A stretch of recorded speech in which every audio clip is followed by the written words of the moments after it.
Hi hello welcome to വൺസ്. So ഈ സെഷനിൽ നമ്മൾ നോക്കാൻ പോകുന്നത് എഞ്ചിനീയറിംഗ് തെർമോഡൈനാമിക്സിൻ്റെ KTU ക്വസ്റ്റ്യൻ പേപ്പർ സീരീസാണ് നമ്മൾ നോക്കിക്കൊണ്ടിരിക്കുന്നത്. സോ അതിലെ മൊഡ്യൂൾ 3 ക്വസ്റ്റ്യൻസ് ആണ് നമ്മൾ ഈ സെഷനിൽ ഡിസ്കസ് ചെയ്യാൻ പോകുന്നത്. അപ്പോൾ course code MET 202 engineering thermodynamics ആണ്. അപ്പോൾ അതിൽ നമ്മൾ നോക്കാൻ നേരത്ത് നിങ്ങൾക്ക് അറിയാം പാർട്ട് എ പാർട്ട് ബി ഉണ്ട്, അതിൻ്റെ ക്വസ്റ്റ്യൻസ് പാറ്റേൺസ് കാര്യങ്ങളൊക്കെ നിങ്ങൾക്ക് അറിയാം. അപ്പോൾ ഇതിൽ നമ്മൾ മൊഡ്യൂൾ 3 സിലബസ് നമ്മൾ നോക്കാൻ നേരത്ത് നിങ്ങൾക്ക് വരുന്ന സെക്കൻഡ് ലോ ഓഫ് തെർമോഡൈനാമിക്സ് ആണ് അല്ലേ. നമ്മൾ ഫസ്റ്റ് ലോ പഠിച്ചു, അതിൽ നിന്ന് സെക്കൻഡ് ലോ, അതേപോലെ തെർമൽ റിസർവോയർ എന്ന് പറഞ്ഞ ടോപ്പിക്ക് വരുന്നുണ്ട്, ഹീറ്റ് എഞ്ചിൻ, അതേപോലെ heat pump, Kelvin Planck and Clausius statement, equivalence of two statements, അതേപോലെ PMM1 PMM2 കേസുകൾ വരുന്നുണ്ട്, പിന്നെ കാർനോട്ട് തിയറം, പിന്നെ കൺട്രോളിങ് അബ്സല്യൂട്ട് തെർമോഡൈനാമിക്സ് ഒക്കെ വരുന്നുണ്ട്. അതേപോലെ തന്നെ temperature scale, Clausius equality, entropy change in various thermodynamic process, principle of increase in entropy, പിന്നെ അവൈലബിലിറ്റി, അതിൻ്റെ ഇറിവേഴ്സിബിലിറ്റി കേസുകളാണ്. സോ ഇത്രയും കാര്യങ്ങളാണ് മൊഡ്യൂൾ 3 വരുന്നത്. കുറച്ചും കൂടി അല്ലേ നമ്മൾ 2 ആയിട്ട് കമ്പയർ ചെയ്യുമ്പോൾ കുറച്ചും കൂടി ലെങ്ത്തുള്ള ടോപ്പിക്സ് ആണ്, നല്ലൊരു പ്രോബ്ലംസ് ഒക്കെ ചോദിക്കാൻ പറ്റിയ ടോപ്പിക്സ് ആണ്. ഓക്കെ, അപ്പോൾ നമുക്ക് നേരെ ക്വസ്റ്റ്യൻസിലേക്ക് കടക്കാം. സോ പാർട്ട് എയിലെ first question, distinguish between reversible and irreversible process with the help of neat sketch. അപ്പോൾ റിവേഴ്സിബിളും ഇറിവേഴ്സിബിളും നമ്മൾ ഡിസ്റ്റിങ്വിഷ് ചെയ്യാനാണ് പറഞ്ഞേക്കുന്നത്. അപ്പോൾ സിമ്പിൾ ക്വസ്റ്റ്യൻ ആണ് അല്ലേ, നമുക്ക് ചോദിച്ചേക്കാൻ എന്താ ഒരു 3 മാർക്കിൻ്റെയാണ്. അപ്പോൾ ഒരു 3 പോയിൻ്റൊക്കെ ഫാർ ഇനഫ് ആണ്. അതിൻ്റെ അപ്പോൾ ഒരു ഗ്രാഫും കാര്യങ്ങളോട് ഇൻടേക്ക് നല്ലതാണ്. എന്നാലും ഞാൻ കുറച്ചും കൂടി എക്സ്പാൻഡ് ചെയ്ത് പറയുന്നുണ്ട്, നിങ്ങൾക്ക് കുറച്ചും കൂടി ലെങ്തി മാർക്ക് ഞാൻ ചോദിച്ചു തന്നെ എഴുതാൻ വേണ്ടിയിട്ട്. അപ്പോൾ ഒരു റിവേഴ്സിബിൾ ഇറിവേഴ്സിബിൾ പ്രോസസ്സ് എന്ന് പറയുന്നിടത്ത് നമുക്ക് തിരിച്ച് അതേ പാത്തിൽ തിരിച്ചു തന്നെയാണ്. ഇപ്പോൾ A to B എന്ന് പറഞ്ഞ പ്രോസസ്സാണ്. അപ്പോൾ പ്രഷർ എന്ന് പറഞ്ഞാൽ P1 നിന്ന് അതേപോലെ തന്നെ എന്താ ഒരു P2 എന്ന് പറഞ്ഞ സ്റ്റേറ്റിലേക്ക് വന്നെ PI PFലേക്ക്, അതേപോലെ വോളിയം 1 ടു വോളിയം ഫൈനലിലേക്ക് എത്തി. അപ്പോൾ ഇതേ പാത്തിന് തിരിച്ചു വന്നിട്ടുണ്ടെങ്കിൽ എന്ന് പറഞ്ഞാൽ എന്താ റിവേഴ്സിബിൾ പ്രോസസ്സാണ്. അതേ പാത്തിന് ഫോളോ ചെയ്തിട്ട് റീട്രേസ് ചെയ്യാൻ പറ്റും നമുക്ക് അതിൻ്റെ ഓപ്പോസിറ്റ് ഡയറക്ഷനിൽ. അപ്പോൾ പാത്ത് ഓഫ് റിവേഴ്സിബിൾ ഇതെന്ന് പറഞ്ഞാൽ എന്താ ഫോർവേഡ് റിവേഴ്സ് ഡയറക്ഷനിലും ആ പാത്ത് എന്ന് പറഞ്ഞാൽ എന്തായിരിക്കും സെയിം ആയിരിക്കും. വെരി സ്ലോ പ്രോസസ്സ് ആയിരിക്കും റിവേഴ്സിബിൾ എന്നുള്ളത്. അതേപോലെ ലോസ് ഓഫ് എനർജിക്ക് എന്തായിരിക്കും നോ ലോസ് ഓഫ് എനർജി ആയിരിക്കും ഉണ്ടാകുന്നത്. പിന്നെ സിസ്റ്റം കംസ് ബാക്ക് ടു എന്താ ഇനീഷ്യൽ സ്റ്റേറ്റ് ആണ് വരുന്നത്. അപ്പോൾ റിവേഴ്സിബിൾ പ്രോസസ്സ് എന്ന് പറയുന്നത് എന്താ ഒരു ഐഡിയൽ പ്രോസസ്സാണ്. അതാണ് നമുക്ക് എന്താ റിവേഴ്സിബിളിനെ കുറിച്ച് പറയാൻ പറ്റുന്നത്. ഇനി അതേപോലെ റിവേഴ്സിബിൾ എന്ന് പറയുന്നത് എന്താ കനോട്ട് ബി ത്രൈസ് പാത്താണ്. ഇപ്പോൾ A to B PA നിന്ന് PFലേക്ക് എത്തി, പക്ഷെ തിരിച്ചു വന്നത് വേറൊരു പാത്ത് വരിക, ഒറിജിനൽ പാത്ത് വഴി നമുക്ക് എന്താ റീട്രേസ് ചെയ്യാൻ പറ്റില്ല. അപ്പോൾ അത് റിവേഴ്സിബിൾ പ്രോസസ്സ് എന്ന് പറയുന്നത് നോട്ട് ഇൻ സെയിം അല്ലേ, ഫോർവേഡും ബാക്ക്വേർഡും സെയിം ഡയറക്ഷനിലല്ല. പിന്നെ ഒരു പെർമനന്റ് ലോസ് ഓഫ് എനർജി വരുന്നുണ്ട്. അപ്പോൾ ചേഞ്ച് ഓഫ് സ്റ്റേറ്റ് ഡിപ്പെൻഡ് എന്ന് പറഞ്ഞാൽ എന്താ പാത്തിനനുസരിച്ച് ചേഞ്ച് ഓഫ് സ്റ്റേറ്റിന് എന്താ വ്യത്യാസങ്ങളുണ്ട്. അതേപോലെ എന്താ ഇതെന്ന് പറഞ്ഞൊരു റിയൽ പ്രോസസ്സാണ്. ക്ലിയർ? അപ്പോൾ അതാണ് നമ്മൾ പോയിന്റ് വൈസ് ചെയ്ത് ഇവിടെ എഴുതിയേക്കുന്നത്. അപ്പോൾ ആ പോയിന്റ്സ് എക്സ്പ്ലെയിൻ ചെയ്യുക, അതേപോലെ ഗ്രാഫായിട്ട് എന്താണ് റിവേഴ്സിബിൾ പ്രോസസ്സ്, അതിൻ്റെ ഓരോ കാര്യങ്ങൾ എക്സ്പ്ലെയിൻ ചെയ്യുക.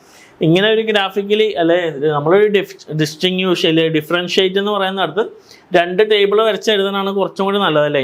ഇൻവിജിലേറ്റേഴ്സ് മാർക്ക് ഇടാൻ നേരത്തൊക്കെ ആയാലും നമ്മൾ ചുമ്മാ ആദ്യത്തെ കുറേ പോയിന്റ് എഴുതി രണ്ടാമത്തെ കുറേ പോയിന്റ് എഴുതി കഴിഞ്ഞാൽ മാർക്ക് കിട്ടാനുള്ള എന്ന് വെച്ചാൽ നിങ്ങൾ കറക്റ്റായിട്ടുള്ള പോയിന്റ് എഴുതിയാലും ഇപ്പോൾ ഒരു 3 മാർക്കാണ് ചിലപ്പോൾ 2 മാർക്കൊക്കെ കിട്ടുള്ളൂ.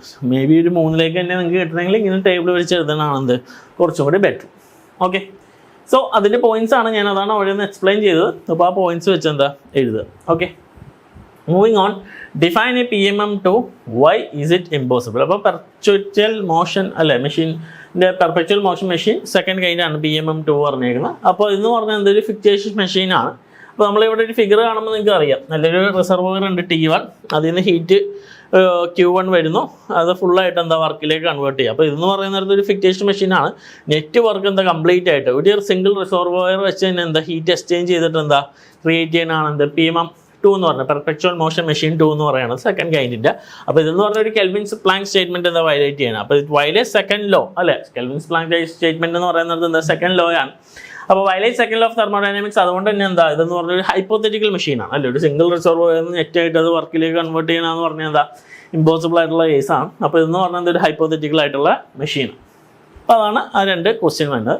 പിന്നെ നമ്മൾ മൂവ് ചെയ്യണത് എന്താ പാർട്ട് ബിയിലേക്കാണ്. Part B 15A first question എന്ന് പറയുന്നത്, with the help of neat sketch prove that Kelvin Planck and Clausius statement of second law are equivalent, both the proof require. രണ്ടും ഇക്വാലന്റ് ആണ്. അപ്പോൾ ഇത് ഇമ്പോർട്ടൻറ്റ് ക്വസ്റ്റ്യൻ ആണ്, ഒരു 7 മാർക്കിന് മിക്കപ്പോഴും ചോദിക്കുന്ന ഒരു ക്വസ്റ്റ്യൻ ആണ്. സെക്കൻഡ് ലോ എന്താണെന്ന് ചോദിക്കാം, ഇല്ല കെൽവിൻ പ്ലാങ്ക് വയലേറ്റ് ചെയ്താൽ ക്ലോസിയേഷൻ വയലേറ്റ് ആവുമോ എന്നൊക്കെയുള്ള കേസ്. അപ്പോൾ അത് വളരെ ഇമ്പോർട്ടൻ്റ് ആയിട്ടുള്ള ക്വസ്റ്റ്യൻ ആണ്. അപ്പോൾ equivalence of Kelvin Planck Clausius statement ആണ് പറയുന്നത്.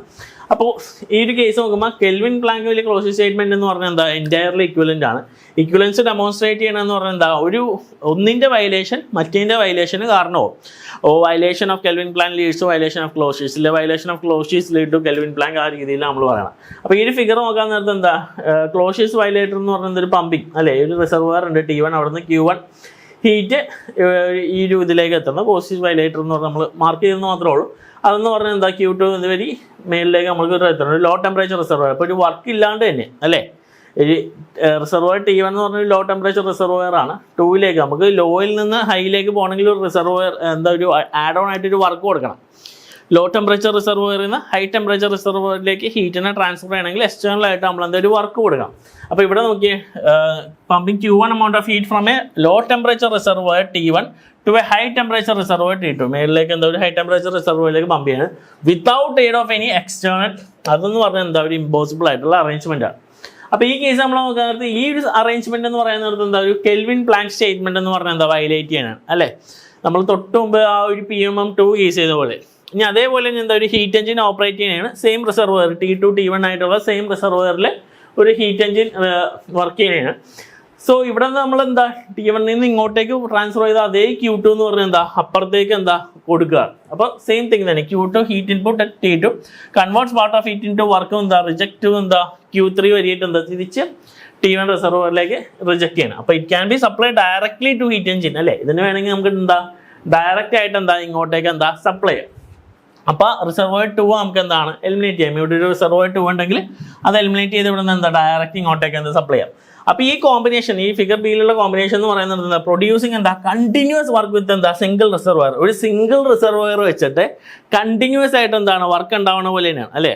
ഇവിടെ ഒരു റിസർവോയർ ഉണ്ട്, അവിടെ നിന്ന് ഓൾറെഡി ഈ ഒരു ഹീറ്റ് കൊണ്ടുവന്നിട്ട് എന്താ നേരെ ഇങ്ങോട്ടേക്ക് പമ്പ് ചെയ്ത് എന്താ വർക്ക് ഉണ്ടാവും. ഒരു സിംഗിൾ റിസർവോയർ വെച്ച് എന്താ കണ്ടിന്യൂസ് ആയിട്ട് എന്താ വർക്ക് ഉണ്ടാവും. അതെന്ന് പറഞ്ഞാൽ എന്താ കെൽവിൻ പ്ലാങ്ക് സ്റ്റേറ്റ്മെന്റ് എന്താ വയലേറ്റ് ചെയ്യാൻ. അപ്പോൾ ആ ഒരു കേസാണ് നമ്മൾ പറയുന്നത്. അപ്പോൾ റെഫറിംഗ് ടു ഫിഗർ എ എന്താ കെൽവിൻ പ്ലാങ്ക് വയലേറ്റർ എന്ന് പറഞ്ഞാൽ converting heat QH taken from reservoir TH എന്ന് പറഞ്ഞാൽ എന്തിട്ട് വർക്ക്. ആ കേസിൽ എന്താണ് ഇമ്പോസിബിൾ ഹീറ്റ് എക്സിസ്റ്റ് ചെയ്യുന്നു അല്ലേ. നമ്മൾ സിമ്പിളായിട്ട് പറയുകയാണെങ്കിൽ ഒരു ലോ ടെമ്പറേച്ചർ റിസർവറിൽ നിന്ന് ഹൈ ടെമ്പറേച്ചർ റിസർവറിലേക്ക് ഹീറ്റിന് ട്രാൻസ്ഫർ ചെയ്യണമെങ്കിൽ എക്സ്റ്റേണൽ ആയിട്ട് ഒരു വർക്ക് കൊടുക്കണം. അത് നമ്മുടെ ഫ്രിഡ്ജ് ആവട്ടെ റെഫ്രിജറേറ്ററിൻ്റെ ഒക്കെ കേസിൽ.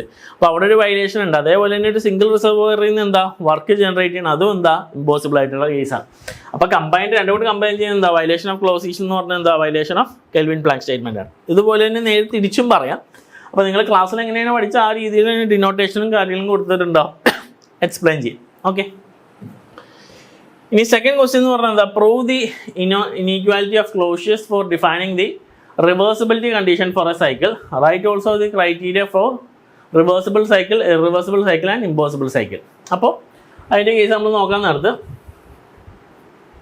ക്ലോഷ്യസ് ഇനീക്വാലിറ്റി ആണ്. ക്ലോഷ്യസ് ഇനീക്വാലിറ്റി സ്റ്റേറ്റ്മെന്റ് എന്ന് പറഞ്ഞാൽ cyclic integral dQ/T less than or equal to 0 ആണ്. ഇനി ക്രൈറ്റീരിയ ഫോർ പല കേസിൽ അല്ലേ റിവേഴ്സിബിളിൻ്റെ കേസിൽ cyclic into dQ/T equal to 0 ആണ് വരുന്നത്. ഇനി റിവേഴ്സിബിൾ പ്രോസസ്സിൻ്റെ കേസിൽ എന്താണ് dQ/T ലെസ് ദാൻ 0 ആണ്. ഇമ്പോസിബിൾ ആണെങ്കിൽ എന്താ dQ/T ഗ്രേറ്റർ ദാൻ 0 ആണ്. അപ്പോൾ നമ്മൾ റിവേഴ്സിബിൾ എഞ്ചിൻ കൺസിഡർ ചെയ്യണം. അതേപോലെ തന്നെ എന്താ എക്സ്പ്രഷൻ എഫിഷ്യൻസി എന്ന് പറഞ്ഞാൽ 1 - dQ2/dQ1. അതേപോലെ റിവേഴ്സിബിളിൻ്റെ കേസിൽ എന്താ 1 - dQ2/dQ1 റിവേഴ്സിബിൾ ആണ് വരുന്നത് എക്സ്പ്രഷൻ വരുന്നത്. ഇനി റിവേഴ്സിബിൾ എഞ്ചിൻ്റെ കേസിൽ എന്താ dQ2/dQ1 ഈക്വൽ ടു T2/T1 ആണ്. അപ്പോൾ എഫിഷ്യൻസി ഓഫ് ഇറിവേഴ്സിബിൾ എഞ്ചിൻ എന്ന് പറഞ്ഞാൽ എപ്പോഴും ഗ്രേറ്റർ ദാൻ എന്തായിരിക്കും റിവേഴ്സിബിൾ അല്ലേ, always equal or less than എന്താണ് റിവേഴ്സിബിൾ ആണ്. അപ്പോൾ ആ എക്സ്പ്രഷൻ വെച്ചിട്ട് ideal less than or equal two reversible. അപ്പോൾ ഇപ്പോൾ നമ്മൾ കണ്ടുപിടിച്ച എക്സ്പ്രഷൻ ഇവിടെ ഡിനോട്ട് ചെയ്ത ഈ എക്സ്പ്രഷൻ നമ്മൾ എന്താ ഇവിടെ കൊണ്ടുവന്ന് സബ്സ്റ്റിറ്റ്യൂട്ട് ചെയ്യണം. സോൾവ് ചെയ്ത് കഴിഞ്ഞാൽ നമുക്ക് എന്ത് കിട്ടും dQ1/T1 മൈനസ് dQ2/TU എന്താ less than or equal to 0 കിട്ടും. സോ അവിടെ നമുക്ക് എന്താ ഫൈനലി എഴുതാൻ പറ്റും എന്ത് സോൾവ് ചെയ്ത് കഴിഞ്ഞാൽ dQ1/T1 minus dQ2/T2 less than or equal to 0. അവിടെ നിന്ന് dQ1/T1 plus dQ2/T2 less than or equal to 0. So cyclic interval dQ/T എന്ന് പറഞ്ഞാൽ എന്താ less than or equal to 0. അപ്പോൾ എന്ത് ക്ലോഷ്യസ് ഇൻറ്റർവൽ ക്ലോഷ്യസ് തിയറം നമ്മൾ എന്താ പ്രൂവ് ചെയ്യണം. അപ്പോൾ ഈ എക്സ്പ്രഷൻ എല്ലാം അറിഞ്ഞിരിക്കുക, ഇതെങ്ങനെയാണ് പോകുന്നതെന്ന് അറിയാം. അതനുസരിച്ച് നിങ്ങൾക്ക് എന്താണ് ചെയ്യാൻ പറ്റും. ക്ലിയർ ആണല്ലോ, സിമ്പിൾ ക്വസ്റ്റ്യൻ ആണ്, ഡയറക്റ്റ് ആണ്, ആ കാര്യങ്ങൾ എന്താ നേരിട്ട് എഴുതാവുന്നേ ഉള്ളൂ. ഓക്കെ, സോ മൂവിങ് ഓൺ അടുത്ത question 16A-B. 16th A first question എന്ന് പറഞ്ഞാൽ a fluid undergoes a reversible adiabatic compression ആണ് from 0.5 MPa 0.2 m3 to 0.05 m3. According to law PV ratio 1/3 എന്ന് പറഞ്ഞ കോൺസ്റ്റന്റ് ആണ്. ഡിറ്റർമൈൻ ചേഞ്ച് ഇൻ എൻതാൽപ്പി കണ്ടുപിടിക്കാൻ പറഞ്ഞിട്ടുണ്ട്, internal energy കണ്ടുപിടിക്കാൻ പറഞ്ഞിട്ടുണ്ട്, എൻട്രോപ്പി കണ്ടുപിടിക്കാൻ പറഞ്ഞിട്ടുണ്ട്, ഹീറ്റ് ട്രാൻസ്ഫർ, വർക്ക് ട്രാൻസ്ഫർ. അപ്പോൾ enthalpy, internal energy, entropy, heat transfer, work transfer 5 കാര്യങ്ങളാണ് കണ്ടുപിടിക്കാൻ പറഞ്ഞാൽ 7 മാർക്കിൻ്റെ ക്വസ്റ്റ്യൻ ആണ്. സോ ഗീവൻ വാല്യൂസ് എന്ന് പറയുന്നത് എന്താ, P1 തന്നിട്ടുണ്ട്, 0.5 V1 തന്നിട്ടുണ്ട്, V2 വന്നിട്ടുണ്ട്. നമുക്ക് ക്വസ്റ്റ്യനിൽ പറഞ്ഞേക്കണം എന്താണ്, PV ratio 1/3 equal to constant ആണ്. അപ്പോൾ P1 V1 ratio 1/3 equal to P2 V2 ratio 1/3. അവിടെ നിന്ന് P1 V1 വാല്യൂ സബ്സ്റ്റിറ്റ്യൂട്ട് ചെയ്താൽ നമുക്ക് അവിടെ നിന്ന് എന്ത് കിട്ടും, P2 കണ്ടുപിടിക്കാം. സോ P2യുടെ വാല്യൂ കിട്ടി. അവിടെ നിന്ന് എന്താ, TDS equal to DH minus VDP ആണ്. റിവേഴ്സിബിൾ അഡൈബാറ്റിക് പ്രോസസ് ആണെങ്കിൽ എന്താ, ചേഞ്ച് ഇൻ എൻട്രോപ്പി എന്ന് പറഞ്ഞാൽ എന്തായിരിക്കും, 0 ആയിരിക്കും. അവിടെ നിന്ന് ഒരു കേസ് നമുക്ക് കിട്ടി. അതേപോലെ തന്നെ എന്താ, നമുക്കറിയാം DH ഈക്വൽ ടു VDP ആണ്. So P1 V1 ratio 1 equal to PV ratio 1. അതിൽ നിന്ന് V equal to P1 V1 ratio 1/P whole ratio 1/N ആണ്. ഇനി ചേഞ്ച് ഇൻ എൻട്രോപ്പി ആണ്. So H1 to H2 DH equal to P1 P2 VDP എന്ന് എഴുതാം. അവിടെ നമ്മൾ solve ചെയ്യാം, ഓരോ കേസുകൾ ഇക്വേറ്റ് ചെയ്തിട്ട് സോൾവ് ചെയ്ത് കഴിഞ്ഞാൽ നമുക്ക് ഫൈനലി എന്ത് കിട്ടും, ചേഞ്ച് ഇൻ എൻതാൽപ്പി എന്ന് പറഞ്ഞാൽ എന്താ, 23.47 കിലോ ജൂൾ കിട്ടും. അതാണ് എന്ത്, ചേഞ്ച് ഇൻ എൻതാൽപ്പി വരുന്നത്. ഇനി ഇന്റേണൽ എനർജി എന്ന് പറഞ്ഞാൽ എന്താ, H2 minus H1 equal to U2 minus U1 plus P2 V2 minus P1 V1 ആണ്. അവിടെ നമ്മൾ എന്ത് ചെയ്യുക, ചേഞ്ച് ഇൻ ഇന്റേണൽ എനർജി ആണ് വേണ്ടത്. സോ U2 മൈനസ് U1 എന്ന് പറയുന്നത് ബാക്കി വാല്യൂ സബ്സ്റ്റിറ്റ്യൂട്ട് ചെയ്ത് സോൾവ് ചെയ്ത് നമുക്ക് എന്ത് കിട്ടും, 171.9 കിട്ടും. അതാണ് എന്ത്, ചേഞ്ച് ഇൻ ഇന്റേണൽ എനർജി വരുന്നത്. ഓക്കെ, ഇനി അത് കഴിഞ്ഞിട്ട് എന്താ, നമുക്ക് വർക്ക് കണ്ടുപിടിക്കാൻ പറഞ്ഞിട്ടുണ്ട്, ഹീറ്റ് കാര്യങ്ങളൊക്കെ. സോ ഫസ്റ്റ് ക്വാണ്ടിറ്റി വർക്ക് എന്ന് പറഞ്ഞാൽ എന്താ, integral V1 to V2 PdV ആണ്. V1 നമുക്കറിയാം, V2 അറിയാം. അതേപോലെ PV ratio 1/3 equal to constant ആണ് റിലേഷൻ. അവിടെ നമുക്ക് എന്ത് കിട്ടും, P1 എന്ന് പറഞ്ഞ വാല്യൂ കിട്ടും. സോ സബ്സ്റ്റിറ്റ്യൂട്ട് ചെയ്ത് സോൾവ് ചെയ്ത് കഴിഞ്ഞാൽ വർക്ക് എന്ന് പറയുന്നത് എന്താ, P1 V1 0.3 1 minus V1/V2 whole ratio 0.3 ചെയ്ത് കഴിഞ്ഞാൽ 1.72 × 10⁵ ജൂൾ കിട്ടും. അതാണ് വർക്ക് ഡൺ വന്നത്. ഇനി fluid undergo reversible adiabatic compression എന്നാണ് പറഞ്ഞേക്കുന്നത്. സോ ഹീറ്റ് ട്രാൻസ്ഫർ Q എന്ന് പറയുന്നത് എന്തായിരിക്കും, 0 ആയിരിക്കും. ഓക്കെ, സിമ്പിളാണ്, ഡയറക്റ്റ് ആണ്. ഫോർമുലാസ് അറിയുക, സബ്സ്റ്റിറ്റ്യൂട്ട് ചെയ്യുക. ആദ്യമേ P2 കണ്ടുപിടിക്കുക, പിന്നെ എൻട്രോപ്പി, പിന്നെ എൻതാൽപ്പി വരുന്നു, അത് കഴിഞ്ഞിട്ട് ഇന്റേണൽ എനർജി, പിന്നെ വർക്കിൻ്റെ എക്സ്പ്രഷൻ, അതിൽ നിന്ന് P വേണം നമുക്ക്. സോ P1ൻ്റെ ടേംസിൽ എഴുതിയിട്ട് അവിടെ നമ്മൾ സോൾവ് ചെയ്യുന്നു, വർക്ക് കിട്ടി. ഈ ട്രാൻസ്ഫർ അഡൈബാറ്റിക് കംപ്രഷൻ്റെ കേസിൽ Q എന്ന് പറയുന്നത് എന്തായിരിക്കും, 0 ആയിരിക്കും. ക്ലിയർ? സോ അത്രയാണ് വരുന്നത്. ഇനി ഫൈനൽ ക്വസ്റ്റ്യൻ വരുന്നേക്കണം നമുക്ക്, with neat sketch explain the concept of construction of absolute thermodynamic temperature scale between the ice point and steam point. അല്ലേ, 7 മാർക്കിന് ചോദിച്ചാണ്. Explain the concept of construction of absolute thermodynamic temperature സ്കെയിലാണ് ice പോയിന്റും steam പോയിന്റും കേസിൽ. So നമ്മൾ ഇതിൻ്റെ കേസിൽ ഓൾറെഡി നമ്മൾ പറഞ്ഞു അല്ലേ, ഇപ്പോൾ ഈ ഒരു കേസ് പറയാൻ നേരത്ത് നമുക്ക് വേണ്ടത് ഒരു റിവേഴ്സിബിൾ എഞ്ചിൻ എന്ന് പറഞ്ഞാൽ എന്താ, ഡസ് നോട്ട് ഡിപ്പെൻഡ് ഓൺ എന്താ, നേച്ചർ ഓഫ് വർക്കിംഗ് ഫ്ലൂയിഡ് ആണ്. ഒരു 2 തെർമൽ റിസർവോയർ ഓപ്പറേറ്റ് ചെയ്യാൻ നേരത്ത്. അപ്പോൾ ഒരു ടെമ്പറേച്ചർ സ്കെയിൽ എന്ന് പറയുന്നത് Q1/Q2 equal to T1/T2 independent of substance ആണ്, ഇൻഡിപെൻഡന്റ് ഓഫ് അല്ലേ, temperature scale that is independent of properties of substance that are use to measure temperature known as thermodynamic temperature scale എന്ന് പറയുന്നത്. ഇത് important ആണ്. ഒരു temperature scale independent ആണ്, ആ ഒരു സബ്സ്റ്റൻസിൻ്റെ പ്രോപ്പർട്ടീസിന് ഇൻഡിപെൻഡൻ്റ് ആണ്. അതിന് നമുക്ക് എന്താ, ടെമ്പറേച്ചർ മെഷർ ചെയ്യാൻ വേണ്ടിയുള്ളത് തന്നെയാണ് എന്ത്, തെർമോഡൈനാമിക് ടെമ്പറേച്ചർ സ്കെയിൽ എന്ന് പറയുന്നത്. സോ Q1/Q2 ഈക്വൽ ടു എന്താ, T1/T2 ആണ്. അപ്പോൾ temperature of Kelvin scale are called എന്താണ്, അബ്സല്യൂട്ട് ടെമ്പറേച്ചേഴ്സ് എന്നാണ് പറയുന്നത്. അപ്പോൾ ഒരു റിവേഴ്സിബിൾ സൈക്കിളിൽ QH/QL reversible equal to TH/TL ആണ്. സോ നോക്കുമ്പോൾ നമുക്ക് എന്ത് കിട്ടും, QH/QL ഈക്വൽ ടു TH/TL എന്ന് കിട്ടും. അപ്പോൾ അതിൽ നിന്നാണ് നമ്മളെന്ത്, ഒരു എവറി ഡേ സ്കെയിൽ ടെമ്പറേച്ചറിൻ്റെ കേസ് എന്താ, ഡിഗ്രി സെൽഷ്യസ് എന്ന് പറഞ്ഞാൽ ആണ് നമ്മൾ യൂസ് ചെയ്യണം. അപ്പോൾ ഈ സ്കെയിൽ എന്ന് പറഞ്ഞാൽ എന്താണ്, വാട്ടർ ഇല്ലേ, വെള്ളം വെച്ചിട്ടാണ്. ആ ഫ്രീസിംഗ് പോയിന്റ് ഓഫ് വാട്ടർ എന്ന് പറഞ്ഞാൽ 0 ഡിഗ്രി സെൽഷ്യസ് എടുക്കുന്നത്. ബോയിലിംഗ് പോയിന്റ് എന്ന് പറയുന്നത് എന്താ, 100 ഡിഗ്രി സെൽഷ്യസ് ആണ്. പക്ഷേ ഈ 2 ടെമ്പറേച്ചറായിട്ട് നമുക്കെന്താ, ഇത് നമ്മളാണ് ക്രിയേറ്റ് ചെയ്തല്ലേ. ഫ്രീസിംഗിലെ ബോയിലിംഗ് പോയിന്റ് ഓഫ് വാട്ടർ എന്ന് പറഞ്ഞാൽ എന്താ, പ്രഷറിനെ ബേസ് ചെയ്തിട്ടും എന്താ ചേഞ്ചിങ് വരുന്നുണ്ട്. അപ്പോൾ സെൽഷ്യസ് സ്കെയിൽ എന്ന് പറയുന്നത് use to measure temperature in liquid in glass thermometer. പിന്നെ എക്സ്പാൻഷൻ ഓഫ് ലിക്വിഡ് മൈറ്റ് എന്തായിരിക്കും, നോൺ ലീനിയർ ആയിരിക്കാം. ഇനി വേറെ ടെമ്പറേച്ചർ സ്കെയിൽ എന്ന് പറയുന്നത് എന്താ, ഫാരൻഹീറ്റ് ഉണ്ട്, അതേപോലെ തന്നെ എന്താ, കെൽവിൻ ഉണ്ട്. തെർമോഡൈനാമിക്സിലൊക്കെ നമ്മൾ കോമൺലി കെൽവിനാണ്. കെൽവിൻ സ്കെയിൽ എന്ന് പറയുന്നത് എന്താ, ഒരു തെർമോഡൈനാമിക് സ്കെയിലാണ്. നമുക്ക് എന്താ, പല പല പ്രോബ്ലംസ് ഉണ്ടാവും, ടെമ്പറേച്ചറിൻ്റെ ഇതിൽ മെഷർ ചെയ്യുമ്പോൾ പ്രശ്നങ്ങൾ ഉണ്ടാവാറുണ്ട്. അപ്പോൾ അതിന് വേണ്ടിയാണ് കെൽവിൻ സ്കെയിൽ യൂസ് ചെയ്യുന്ന. അതേപോലെ തന്നെ തെർമോഡൈനാമിക് സ്കെയിൽ ഈ സെറ്റ് ടു ബി എന്താണ്, അബ്സല്യൂട്ട് സ്കെയിൽ എന്ന് പറയുന്നുണ്ട്, defined in terms of property of particular substance. അപ്പോൾ ഇത് മെയിൻലി എന്ന് പറഞ്ഞാൽ എന്താ, ഡസ് നോട്ട് ഡിപ്പെൻഡ് ഓൺ എന്താ, പ്രോപ്പർട്ടി ഓഫ് അല്ലേ. നമ്മളൊരു തെർമോഡൈനാമിക് സ്കെയിൽ എന്ന് പറയുന്നത് എന്താ, അബ്സല്യൂട്ട് സ്കെയിൽ എന്ന് പറയും. that is not defined in terms of എന്താ പ്രോപ്പർട്ടി ഓഫ് പർട്ടിക്കുലർ സബ്സ്റ്റൻസ്. ഒരു പ്രോപ്പർട്ടി ആയിട്ട് ബേസ് ചെയ്തിട്ടുള്ള എന്ത് അത് വരണം. അതുകൊണ്ട് തന്നെ എന്താ തെർമോഡൈനാമിക് ടെമ്പറേച്ചർ എന്താ ഡു നോട്ട് ഡിപ്പെൻഡ് ഓൺ എന്ത് property of particular substance. Okay, അപ്പോൾ ഈ ഫൈനൽ ക്വസ്റ്റ്യനിൽ വന്നേക്കണ ആ സ്കെച്ച് വരിക absolute thermodynamic temperature scale, ice point, steam പോയിന്റിനൊക്കെ കുറിച്ചാണ് നമ്മളോട് എന്ത് എക്സ്പ്ലെയിൻ ചെയ്യാൻ പറഞ്ഞേക്കണം. അപ്പോൾ എന്താണ് തെർമോഡൈനാമിക് സ്കെയിൽ നമ്മൾ പറയുക, അതിനെ ബേസ് ചെയ്തിട്ട് റിവേഴ്സിബിളിൻ്റെ കേസ് പറയുക. ഇനി നോർമലി നമ്മൾ യൂസ് ചെയ്യുന്ന ഡിഗ്രി സെൽഷ്യസ് ആണ്, പക്ഷേ എന്താണ് പ്രഷറിനെ ബേസ് ചെയ്തിട്ടും ടെമ്പറേച്ചർ മീൻസ് സ്കെയിലുകൾ മാറുന്നുണ്ട്. അതേപോലെ തന്നെ വേറെയുള്ള സ്കെയിലുകൾ ഫാരൻഹീറ്റ്, കെൽവിന്.